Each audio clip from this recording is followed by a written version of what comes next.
महाभारत में दानवीर कर्ण ने भगवान श्री कृष्ण को अपनी व्यथा सुनाई, अपनी समस्याएं गिनाने लगा कर्ण। पहली बात कर्ण ने भगवान श्री कृष्ण से कही कि मेरी मां ने मुझे जन्मते ही त्याग दिया। क्या यह मेरा अपराध था कि मेरा जन्म एक अवैध बच्चे के रूप में हुआ?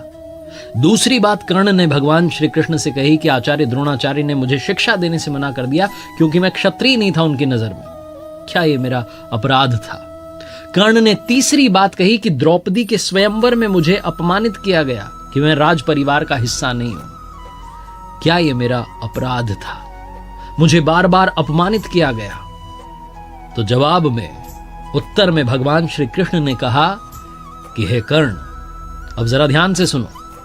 मेरा जब जन्म हुआ तो मेरा जन्म ही कारागार में हुआ। मेरे पैदा होते ही मृत्यु मेरी प्रतीक्षा कर रही थी। जिस रात मेरा जन्म हुआ उस रात मेरे मां बाप से मुझे अलग होना पड़ा। जहां पहुंचा वहां हर वो काम करना पड़ा जो ग्रामीण क्षेत्रों में करना पड़ता है। गायों का गोबर अपने हाथ से उठाना पड़ा। मैं जब छोटा था, चल नहीं सकता था, तब मेरे ऊपर प्राणघातक हमले किए गए। मुझे मारने की बारंबार कोशिश की गई।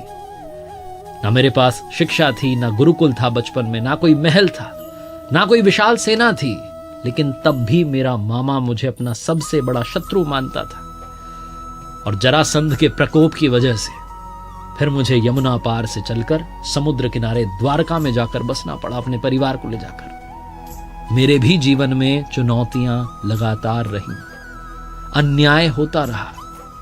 जीवन में कितनी बार अन्याय हो रहा है ये महत्वपूर्ण नहीं है। जीवन में कितनी बार अपमानित किया जा रहा है ये महत्वपूर्ण नहीं है। महत्वपूर्ण यह है कि आप उस अपमान का, उस अन्याय का जवाब कैसे देते हैं। आपके पास कितना ज्ञान है जिसका आप इस्तेमाल करते हैं और इन सब चुनौतियों को पार करते हुए आगे बढ़ते हैं, क्योंकि जीवन तो भगवान का भी सरल नहीं था। श्रीमद् भगवद गीता जो महाभारत के